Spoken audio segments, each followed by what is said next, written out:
Bill Henry. There you go. Hey, buddy. How you doing? Good. So we wanted to talk about my father's latest creation, The Body Keeps the Score, Part 2. Part 2. Presentation. I didn't write The Body Keeps the Score.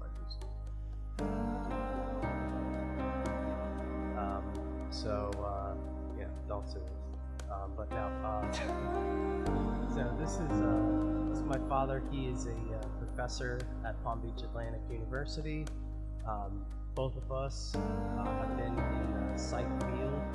My father has a PhD. What is your degree in? I was in psychology. Oh, okay. I got the wrong guy. My degree is in counseling psychology, but I'm a licensed psychologist. Okay. And I have a master's degree. My master's degree is in mental health, and I got it also at Palm Beach Atlantic University. Good school. Where my father happened to be a teacher. That wasn't weird at all. No one walks up to me pretty much every day or every job that I've had since your father was a good teacher. Never happens. But it's kind of funny because I think one of my classes is so yeah, I kept a low profile.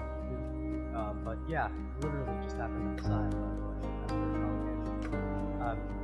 Let's talk about that for a second. So we're doing a series of educational videos, and there is a reason why we are trying to get the messages out there. We really do want to. This is for people who are looking to learn about mental health. This podcast is for people who are in the field, and this is for your everyday person or family member who has someone that's going through this. So what we've done is kind of make, let me start that over. So we have a series of podcasts that me and my father found, and what we're trying to do is go over some relevant topics in the psych field. Both of us having experience in the field, we can talk professionally, and then also as a clinician, but then we want to make it a conversation and an educational piece for anyone. So, I think a lot of people are just interested. I mean, I teach at the university, but I think every week I have somebody who comes to class, and they're just interested in the topic of mental health. I think if you're interested, especially The Body Keeps the Score, I borrowed a lot of work from Vanderkolk, but also borrowed from Peter Levine and a bunch of people I did martial work with and spent some time studying with Marshall Linehan and also Robert Brooks, who studied resiliency. So there's a lot of people out there that I think a lot of the information we know about, it's tough to translate that into everyday life sometimes. Most of the time people do research and it takes as much as like 7 or 8 years before it gets into common knowledge. Right. So I think I'm probably not as much of a researcher as I am a translator, and that is studying things and looking at studies and looking at what people have done, trying to translate some of those ideas to everyday life. Right. Because it's just difficult. I mean, in the field, the knowledge is exploding. And even in terms of drugs and things like that, it'll take you 15 years to develop a drug for it to go to market. We have this lag of information that's happening, and I think what we're trying to do is fill the gap in a little bit between what's known and then everyday application of some of the material. Yeah, and there's a lot of people out there who, they maybe stumbled across our podcast or stumbled across our video.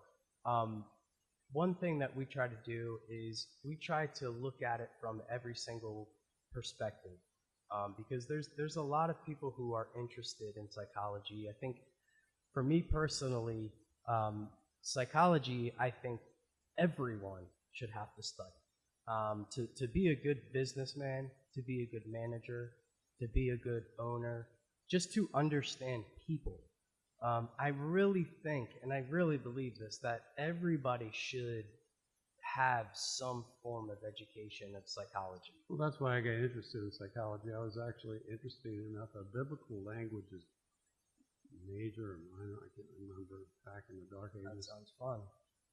It was. I did Greek and Hebrew, but then I kind of figured out, number one, I wasn't good at that, which you never do that. I don't know if you do that. You go to school and you're like, I'd like to do that, but then you find out, oh, I stink at that. So then you're like, okay, well, I can't do that.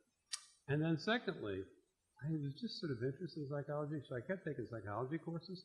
And you know how you get to the end of your time in school and they say you have to declare a major? Yeah. And Yeah. so here's literally what I did. I said, what do I have a lot of courses in? And they said psychology. And I said, well, I guess I'm a psychology major then. Yeah. Yeah. You know what I mean? So it's kind of like I ran into it backwards, you know? Yeah. And then I'm like, okay, Best way. well, I'm a psychology major because I really liked the languages thing, but I was getting C's in all those courses. And in the psychology courses, I was actually getting A's. So you know how that happens. You kind of go like, all right, well, maybe I should do that. I mean, it wasn't exactly genius work. But then you're interested just for a human being, like, well, why do I think this way? Sure. And why do I make decisions this way? But I think when you're younger, you don't, if somebody said, well, you're doing that for this reason, you just be like, you're crazy. But as you get older, then you're like, oh, you know, maybe I did do that for some Absolutely. I think that just for maturity, you know, for me, going through the master's program, it was just, I've always had a ability to kind of read people and kind of be able to talk to anyone.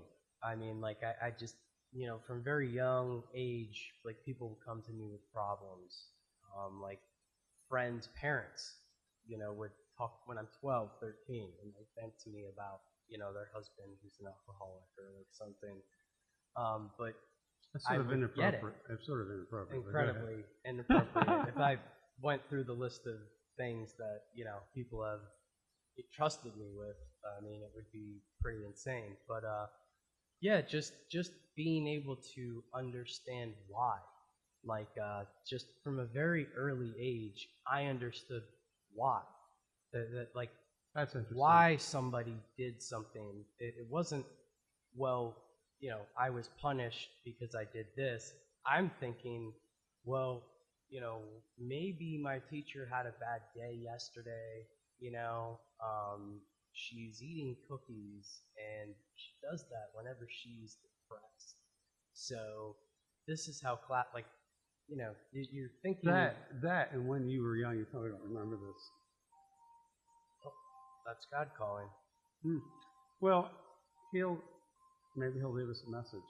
I don't remember this, but when you were like 7, maybe 8, but I think 7, you came to me one day and you said, get the phone. No, you said,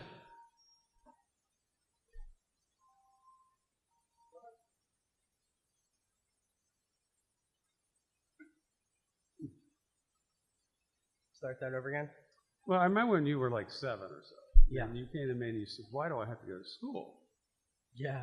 And you said, because, you know, I'm just going to die someday. And so, you know, what does it matter if I go to school or whatever? I'm still going to die. And so it doesn't make any difference. Oh. And I said, just get in the car.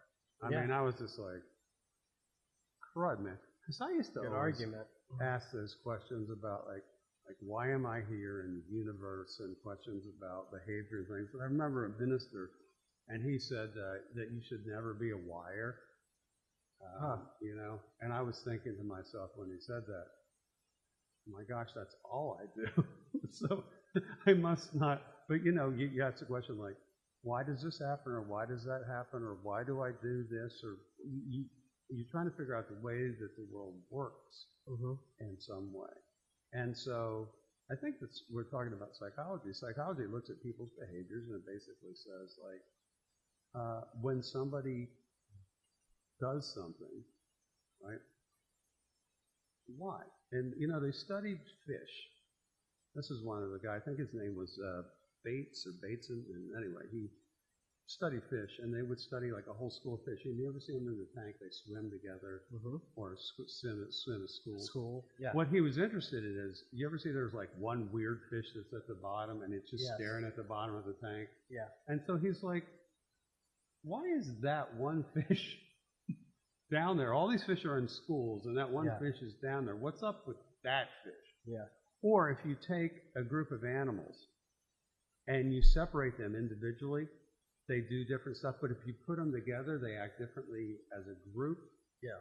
And so there was this idea of, like, humans act differently in groups and individually, and the reasons have to do not just with themselves, but also with other people. And so when you look at behaviors, you start to think about individual behavior, but you also think about, well, gee, in Manhattan, where we have a bunch of people, are people's behaviors there worse or better or different than they are somewhere like Montana, where they live maybe further away from each other? Right. In other words, how do different environments, different situations, and people's makeup influence their behavior? So I was always interested in that, and then interested also in, like, the way that you grew up. What kind of difference did that make? In terms of, you have a drug addiction, you have anxiety problem, you have depression. How much of that is based on what's around you, what's currently going on, what's going on in the past? That's always just been sort of fascinating. Yeah, I mean, it's really, everybody's on their journey, and everybody's in different places in their life, and it's interesting. This type of personality tends to do certain types of things, and I believe personally in personality types. The DSM-5, are a way to give diagnosis to help kind of really get treatment for people who need it. So it's a necessary evil. And it's sort of symptom-based, right?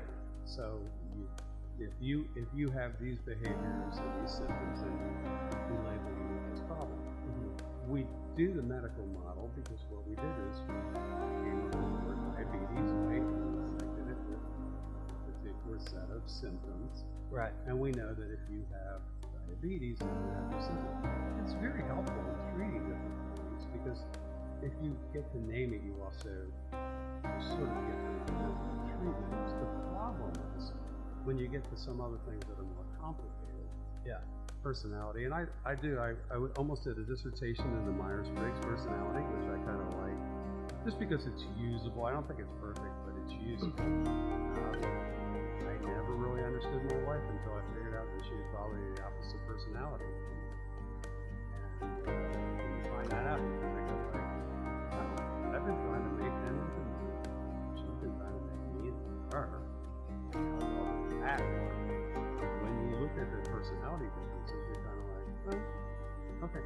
Then when you understand the nuances of somebody, it helps you understand the way that they operate in the world, the way they perceive the world, the way they find information in the world, the way they behave.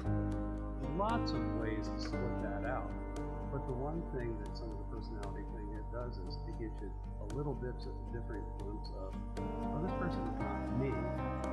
They do things a little bit differently, and I can understand it. It's not irrationally crazy. It's just different from me, and I get it.